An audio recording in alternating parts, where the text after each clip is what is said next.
नमस्कार, आपका स्वागत है A to Z Bihar news channel में। वक्फ बोर्ड के भ्रष्ट अधिकारी एवं मतबल्ली पर कानूनी कार्रवाई की मांग को लेकर सोमवार को सिया धर्म गुरु मौलाना काजिम सबीब ने कलेक्ट्रेट में धरना दिया। इस दौरान वक्फ के भ्रष्ट अधिकारियों के खिलाफ जमकर नारेबाजी की गई। साथ ही वक्फ की जो जमीन जिस काम के लिए दान किए गए हैं वैसे ही इस्तेमाल की मांग की गई। मजलिस की जमीन को मजलिस के इस्तेमाल के लिए खाली कराने, भूमाफियाओं द्वारा कब्जा किए गए जमीन को खाली कराकर गरीबों को बसाने और सऊदी सरकार से सिया धार्मिक स्थलों के निर्माण की मांग की गई है। दरअसल वक्फ संशोधन बिल पर राष्ट्रपति की मोहर लग चुकी है।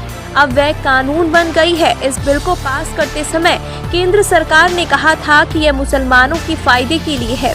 इसी का हवाला देकर मौलाना ने धरना प्रदर्शन के माध्यम से मांग की है कि जो भ्रष्ट अधिकारी और मतवाली वक्फ की जमीन बेच चुके हैं उन पर कानूनी कार्रवाई की जाए। इसके अलावा मजलिस की जमीन पर स्कूल बना दिया गया, उसे खाली कराया जाए। मौलाना काजिम सबीब ने बताया कि अब तो ये साफ हो चुका है कि वक्फ बोर्ड की अधिकारी एवं मतबल्ली ने बेईमानी की है। उसने अपने फायदे के लिए जमीन भूमाफियाओं को दिया। हम लोग 15 साल से इसका विरोध कर रहे थे, लेकिन वक्फ बोर्ड आवाज दबाने के लिए केस करती थी। लेकिन ये साफ हो चुका है कि वक्फ बोर्ड ने चोरी और घपला की थी। अब डीएम को अख्तियार है तो वह भ्रष्ट मतबल्ली पर कानूनी कार्रवाई करे। जो जमीन गरीबों के लिए थी उसे खाली कराकर गरीबों को दी जाए। कोल्हुआ में वक्फ की जमीन पर स्कूल बन रहा है, लेकिन स्कूल की जमीन, मस्जिद की जमीन, गरीबों की जमीन अलग है। जो जमीन जिस काम के लिए है वैसे ही इस्तेमाल किया जाए। बरहमपुर में मजलिस की जमीन पर लोगों को बसाया जा रहा है, जो की प्रायोजक है माँ भवानी डेकोर प्राइवेट लिमिटेड, मतलब a complete floor solution, new 0 mile Dadar road, Muzaffarpur. देखिए, मसला सबसे बड़ा ये है कि जो ये बात कही जाती थी, हम लोग बार बार 13, 14, 15 साल से कह रहे थे कि वक्फ बोर्ड चोर है, बेईमानी कर रहा है, कमजोरों की जमीन भूमाफिया को दे रहा है, गरीबों की जमीन भूमाफिया को दे रहा है, कानून के खिलाफ कर रहा है।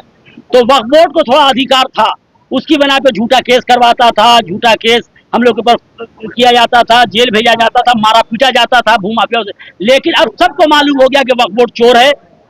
वक्फ बोर्ड ने बहुत घोटाला किया, उसके बेईमान मुतवल्ली ने बहुत घोटाला किया।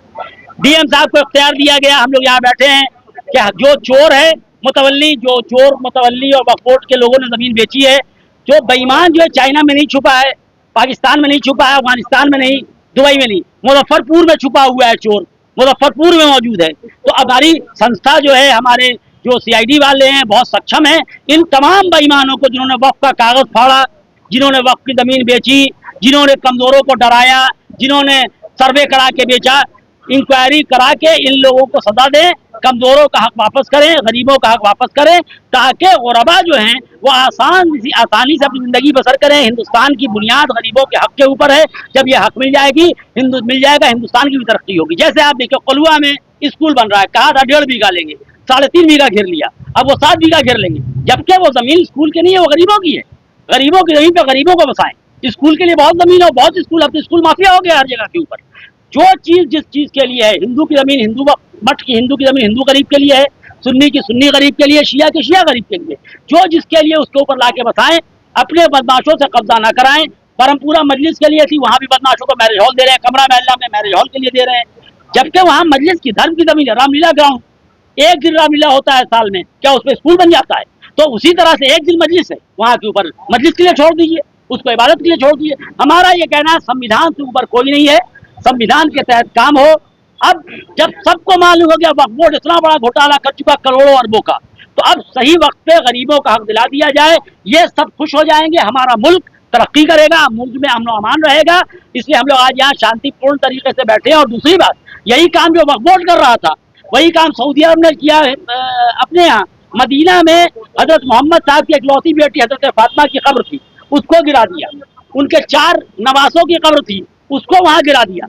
इमाम हसन, इमाम जाफर सादिक, इमाम मोहम्मद बाकर, इमाम बैजुल आबिदीन, वो 100 साल से कब्र गिरी हुई है, कोई पूछने वाला नहीं। बादशाह का महल बड़ा बड़ा बन रहा है, कब्र गिरी हुई है। हम अपने हिंदुस्तान सरकार से, जो एक धर्मनिरपेक्ष सरकार है, ये कह रहे हैं कि जैसे यहाँ के ऊपर कमजोरों का ख्याल रखने की कोशिश की गई और की जाती रहेगी, और जो नहीं करेगा हम लोग उसके खिलाफ खड़े होंगे, उस तरह सऊदी अरब में जिस तरह हमारे पैगंबर साहब की बेटी के कब्र को गिरा दिया गया है, आज ही की तारीख में हुआ था 100 साल पहले, उसको भी यहाँ से लिखे कि उसे बनवाया जाए, ताकि इन लोगों को जो है वो आस्था जो कानून में थी वो रहे, और मुसलमान जो शिया हजरात है यहाँ के ऊपर, वो अपना हक जो कानून के साथ समझते हैं, हमेशा समझते हैं और समझते रहेंगे।